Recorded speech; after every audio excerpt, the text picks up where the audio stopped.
everyone, welcome back to my YouTube channel. This is दिव्यांती here और आज हम बात करने वाले हैं components of maps के बारे में। जैसे कि हमने प्रीवियस वीडियो में पढ़ा था components of maps के बारे में, उसमें भी हमने पढ़ा था, लेकिन उसमें हमने पढ़ा था टाइटल और स्केल। हमने बाकी तो components पढ़े नहीं थे। So in this video we are going to learn about components of maps. So let's quickly get start our video. First of all, let's see about direction. What is direction? The other main component of map is direction. हमने title के बारे में पढ़ा, scale के बारे में पढ़ा, अब हम direction के बारे में पढ़ते हैं. It is another main component of map. The four principal directions are north, east, south and west. So these are the four principal directions like north, east, south, west.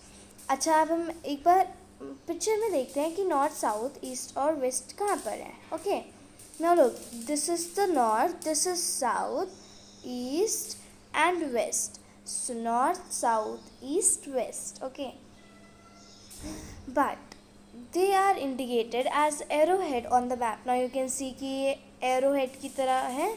So it means कि they are indicated as arrowhead on the map. And they are also known as cardinal points. Cardinal points भी हमने बोलते हैं. They are also known as cardinal points. Now let's see about the intercardinal points. Cardinal तो पढ़ लिए, अब intercardinal देखते हैं.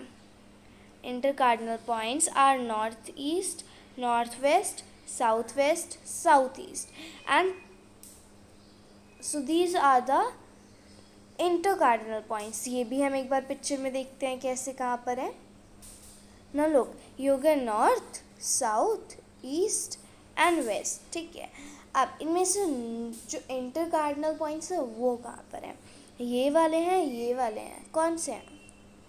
हमारे इंटरकार्डिनल पॉइंट्स ये हैं, जो कि अब देखो इस साइड अपर साइड में नॉर्थ है और इस लेफ्ट हैंड साइड पे वेस्ट है. तो जो लेफ्ट हैंड साइड वाला होगा वो हम बनाएंगे नॉर्थ वेस्ट, वो हम बनाएंगे नॉर्थ वेस्ट. और जो राइट हैंड साइड में है उस साइड तो ईस्ट है, तो वो गया नॉर्थ ईस्ट. ऐसे ही साउथ में है, right hand side south east and left side hand side south west. So north west, north east, south east, south west. ठीक है, तो ये हो गया हमारे इंटरकार्डिनल पॉइंट्स. अब हम देखेंगे, पिक्चर में ही देख लेते हैं हम कि ये जो बाकी ऑल पॉइंट्स हैं, ये जो बाकी पॉइंट्स हैं इन्हें हम क्या कहते हैं? ये हुआ north north west, north north west, फिर हुआ वेस्ट नॉर्थ वेस्ट, फिर north north east, east north east. तो ये थोड़ा कंफ्यूजिंग है बट अच्छे हैं. ठीक है, now I am gonna show you a picture जिसमें there is that is a miners compass, that is miners compass. Let's see कैसा है compass. The mariner's compass is an instrument used to find out the direction on a ship. अच्छा, ये बोल रहा है कि जितने भी शिप्स पे लोग जाते हैं ना, शिप्स पे लोग होते हैं, वो अपने डायरेक्शन कैसे फाइंड करते होंगे? सो डू यू नो कैसे करते हैं? वो अपना डायरेक्शन इस कंपास के द्वारा करते हैं, क्योंकि इसकी जो निडल होती है वो हमेशा नॉर्थ की तरफ रहती है. सभी कंपास की नॉर्थ की तरफ रहती है, बट इसकी जो आयरन रॉड है वो नॉर्थ की तरफ रहती है.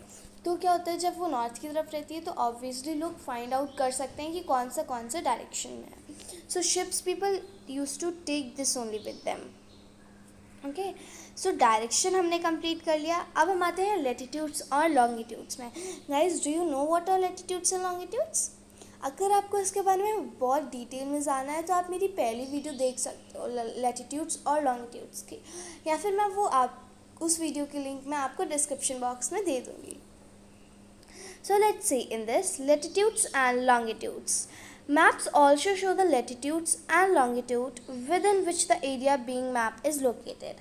अच्छा, अभी बोल रहे हैं कि जैसे कि इंडिया पॉलिटिकल ले लो, ना इंडिया फिजिकल ले लो, तो पता है उसमें क्या होगा? वर्ल्ड फिजिकल ले लेते हैं, तो इसमें पता है क्या होगा? उसमें हमारी लॉन्गिट्यूड्स और लेटिट्यूड्स मार्क की गई होंगी.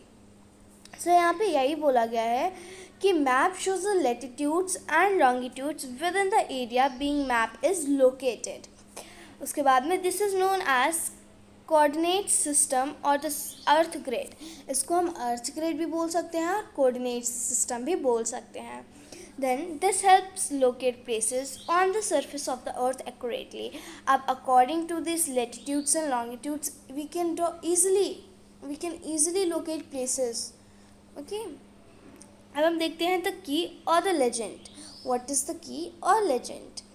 The key for the legend of a map help us to interpret and understand the information contained in it. अच्छा, जैसे जो भी की है, की और legend, ठीक है, की और legend है. So whatever the information is being given in that, we need to understand this. Okay. So it is saying that the key for the legend of a map help us to interpret. It helps us to interpret and it also make us understand the information that is contained in it. Now it is saying the key explains the conventional signs, symbols, patterns, colors used in the map. अच्छा, अब क्या होता है, जैसे कोई भी map ले लेते हैं हम, तो उस मैप्स की, जैसे कि हम इंडिया पॉलिटिकल ले लेते हैं, तो उसमें जितनी भी चीज़ें मार्क हुई होंगी वो मे बी कलर्स से या फिर सिम्बल से रिप्रेजेंट की गई होंगी. तो इसीलिए की क्या है, the key explains the conventional sites. Its conventional signs, symbols, patterns and colors that are used in the maps. Legends के बारे में देखते हैं. Legends are always shown at the bottom of a map. वो हमेशा maps के bottom में दिखाई देते हैं with an appropriate explanation. Okay.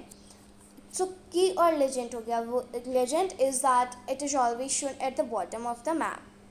So it is key which explains the conventional signs, also symbols, patterns, colors that are used in a map. अब हम कुछ की और लेजेंड के टाइप्स देखते हैं. इनके भी कुछ टाइप्स हैं कि किस किस टाइप्स के कन्वेंशनल साइंस हैं और वो किस चीज़ के लिए यूज़ होते हैं. ठीक है. So let's see first of all conventional signs and symbols. What are these? In a map, signs and symbols concrete representation of real-life objects. They concrete us in the representation of the real-life objects. जैसे कि therefore, generally the symbol look very similar to be the real-life features they represent. अब क्या होते हैं, जितने भी maps में symbols बने होते हैं वो हमारी real life की तरह लगते हैं. जैसे कि real life objects की तरह. Okay. So even people who are not literate can understand the common signs and symbols used in a map. अब जैसे कि लोगों को, जैसे कुछ लोग होते हैं जिनको नहीं पता होता कि साइंस क्यों बने हैं, राइट. लेकिन वो जो साइंस बने हुए हैं वहाँ पे जो भी सिम्बल्स बने हुए हैं as they are representing to our real life, तो इसकी वजह से लोगों को भी समझ आ पाता है. जैसे मैं आपको फिर से एक्सप्लेन करती हूँ. जैसे कि सिम्बल्स बने हुए हैं, ठीक है, और मैंने अभी बोला था कि symbols they look very similar to be the real life features they represent. तो वो बिल्कुल रियल लाइफ फीचर्स की तरह लगते हैं जितने भी सिम्बल्स हैं. तो पीपल कैन ईजिली अंडरस्टैंड दो सिम्बल्स. ठीक है. Now conventional signs provide maximum information accurately at a glance. वो maximum मतलब कि सबसे ज़्यादा इंफॉर्मेशन प्रोवाइड करते हैं एक बार में. So too many words will not make a map look crowded and untidy. अब क्या होगा, जैसे आप अपनी नोटबुक में क्या करते हो, बहुत सारी चीज़ें, बहुत सारे वर्ड्स एक जगह पे लिख देते हो and that's looks very untidy. अगर आप पास लिखोगे it will look very untidy, और अगर आप दूर लिखोगे तो बहुत अच्छे से लिखेंगे and it will look good, है ना. So what will happen it कि जब ऐसे ही मैप्स किस तरह है, जब too many words will make a map look crowded, बहुत सारे वर्ड्स होंगे, they will look map crowded and they will make the map untidy. Okay, now conventional signs and symbols help in preventing this. अब जितने भी conventional signs होते हैं, symbols होते हैं, they help preventing this. क्योंकि जब हम उस चीज़ को symbol से represent करेंगे, किसी भी symbol से या फिर किसी भी sign से represent करेंगे, तो map में हमें वो चीज़ नहीं लिखनी पड़ेगी, है ना. So it just that they will look good. They also enable the map maker to explain all the information provided in the map. Ab they used to enable means they used to also give us the map maker so that all the information can be provided in the map. Okay, एक चीज़ और है, color और hue. Color और hue. Now what are colors?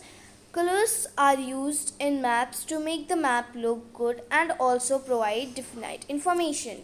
अच्छा, अब क्या होता है, जैसे आपकी कोई भी नोटबुक ले लेते हैं, उसमें आपने बहुत सारे अच्छे से ड्रॉ कर रखा है, अच्छे से आपने उसमें लिख रखा है और आपने उसे कलर भी कर रखा है. सो क्या वो आपकी नोटबुक अच्छी लगेगी या अनटाइडी लगेगी? ऑब्वियसली सी बात है कि वो अच्छी लगेगी. तो ऐसे ही मैप्स के संग है. अगर हम मैप्स को अच्छे से कलर करेंगे, अच्छे से आइडेंटिफाइड करेंगे, then they will look very good.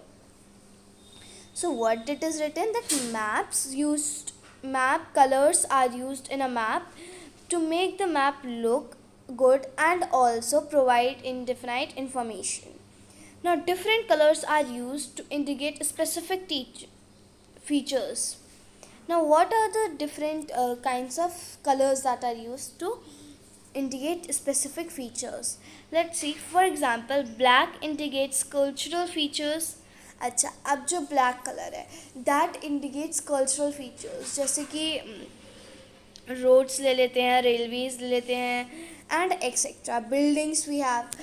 तो क्या होता है कि जैसे कि आपका कोई भी मैप ले लिया, ठीक है, तो उसमें अगर मैप में बताया जा रहा है कि हाँ इतनी यहाँ से यहाँ तक हमारा रेलवे लाइन है, तो वो रेलवे लाइन ब्लैक कलर से इंडिकेट होगी. ठीक है ना. Blue indicates water bodies. अच्छा, हमें सबको पता है कि वाटर का कलर कैसा होता है, ब्लू होता है. वाटर का कलर ब्लू होता है. सो ऑब्वियसली सी की बात है, वाटर बॉडीज़ ब्लू कलर से इंडिकेट होंगी. ठीक है. So blue indicates water bodies like seas, oceans, lakes, rivers, reservoirs, wells, canals and etcetera. So there are so many things. Now green. Let's talk about green. It indicates plants, forest और grasslands. ये plains होते हैं, जैसे grasslands as we all know कि जो घास होती है वो green कलर की होती है, तो ये भी green कलर से identified होते हैं. अब brown जो है, brown indicates mountains and hills. So brown indicates mountains and hills. तो हमने पढ़ा कि conventional science और color और hue के बारे में. So here are the topic that is components of a map completed. Okay. सो हमने कंप्लीट कर लिया कंपोनेंट्स ऑफ मैप्स. उसमें हमने पढ़ा टाइटल के बारे में, स्केल के बारे में और बाकी चीज़ों के बारे में, जैसे कि डायरेक्शन है, द की और लेजेंड है, कन्वेंशनल साइंस हैं, कलर्स और ह्यू. तो इन सब के बारे में हमने पढ़ लिया. Now in the next video we are going to learn more about maps. So till then bye bye and will meet you in the next video. But अगर मुझसे कोई भी गलती हुई है तो sorry for that and now bye bye.